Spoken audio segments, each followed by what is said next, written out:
A finales del siglo XIX se produce el fenómeno de la explosión definitiva de la industrialización.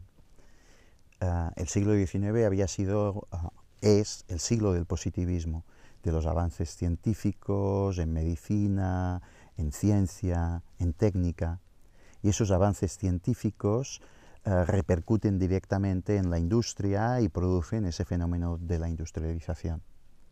La industrialización, al mismo tiempo, repercute de una forma clarísima en la población, puesto que genera la explotación de la clase dominante sobre la clase obrera.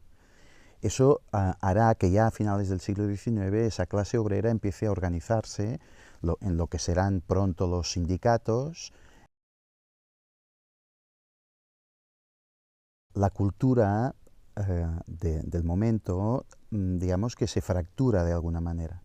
Por una parte, pervive la cultura aristocrática, la cultura tradicional que provenía del siglo XVIII, la cultura ilustrada, la de los grandes teatros, la de las exposiciones en los salones de las academias artísticas, los conciertos de música, etc. Pero empieza a emerger una cultura más popular. Me refiero a espectáculos ópticos, a los panoramas, al circo, a los espectáculos de magia. Hay un elemento artístico nuevo muy interesante que explica ese cambio de paradigma, que es la fotografía.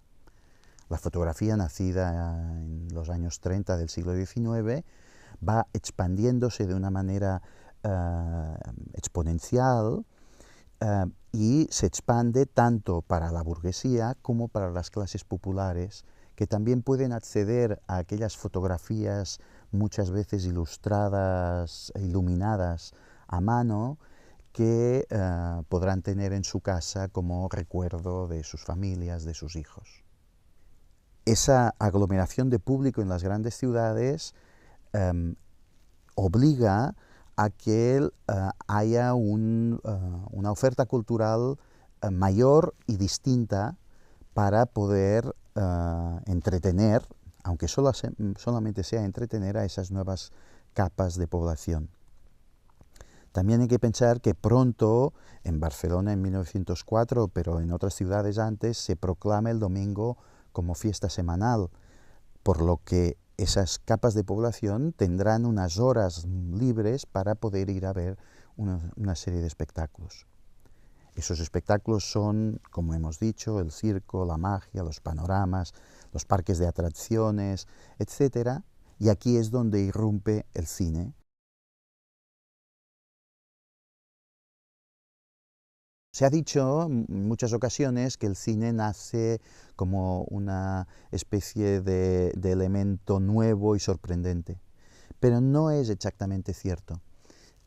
El público, el espectador del siglo XIX estaba acostumbrado a ver espectáculos de proyección de imágenes, las linternas mágicas, los panoramas, otro tipo de espectáculos, el fenaquitoscopio, incluso estaba acostumbrado a los juguetes ópticos como el zootropo, en el que podía ver imágenes en movimiento.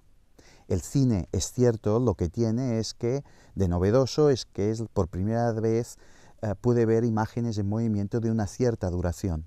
La figura de Georges Méliès es trascendente en la historia del cine, pero en la historia de la cultura, de la cultura moderna. Porque Méliès es un hombre que proviene de las artes escénicas. Él era prestidigitador, director del Teatro Robert Houdin de París, en donde ofrecía espectáculos básicamente de magia, de cabaret también, para un público que mayoritariamente era de la capa burguesa, pero que también, suponemos, recogía otros tipos de público en los lugares menos aristocráticos de su sala.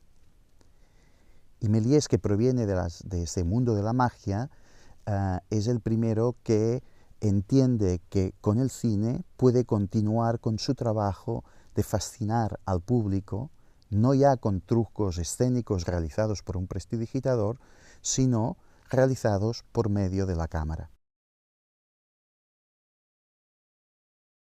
Muchas de las películas de Georges Méliès tienen también la lucidez no de inventar cosas nuevas, sino de coger el espíritu de la época o incluso obras concretas de su época.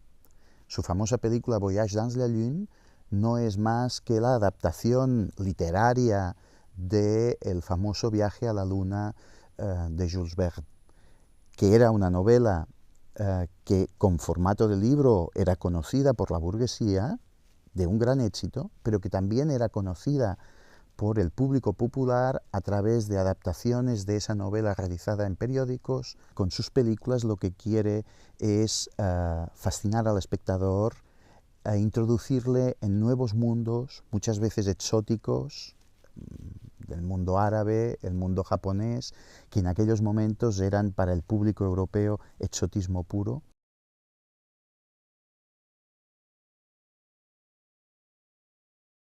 Nosotros no tenemos datos exactos sobre ese periodo, trabajamos siempre sobre hipótesis porque han llegado hasta nosotros muy pocas noticias o muy pocos materiales. Entre el 80 y el 85% de la producción de aquella época se ha perdido. Por tanto, nosotros especulamos, hacemos hipótesis sobre el 15, el 20% que se ha conservado. Podemos plantear que la introducción del cine en las grandes ciudades europeas se produce por dos mecanismos. Por una parte, aquellas salas de teatro que empiezan ocasionalmente a alojar proyecciones cinematográficas y que con el paso del tiempo, si esas proyecciones cinematográficas tienen éxito, acabarán convirtiéndose en salas de proyección definitivas. Pero existe otro modelo y es aquellas proyecciones que se realizan en pabellones, en salas efímeras que se construyen y que tienen su duración un tiempo relativamente corto, en el que el público acude a ver esas películas en unas condiciones de menor comodidad que en los grandes teatros que alojaban el cine, pero con precios también más módicos para las capas populares. El caso de Barcelona es un caso muy singular, es una ciudad en la que el cine llega a tener un éxito apabullante en todas las clases sociales. Lo sabemos porque en 1911 hay 160 y pico salas de exhibición, pero es un número que un autor de la época dice que estamos por encima de París, lo cual es muy importante señalar teniendo en cuenta que la población de París era mucho más numerosa que la de Barcelona. El caso de Madrid, en cambio, nos demuestra que aunque el cine también irrumpe en los primeros años de exhibición, se convierte en un espectáculo más para las clases altas o medio altas que para las clases populares. Aunque a finales de la década de los 10 eso se reconvertirá de tal manera que unos años después de lo que había pasado en Barcelona, el cine en Madrid se convertirá en un espectáculo de una gran popularidad e incluso acogerá el poderío industrial que había tenido Barcelona hasta aquel momento.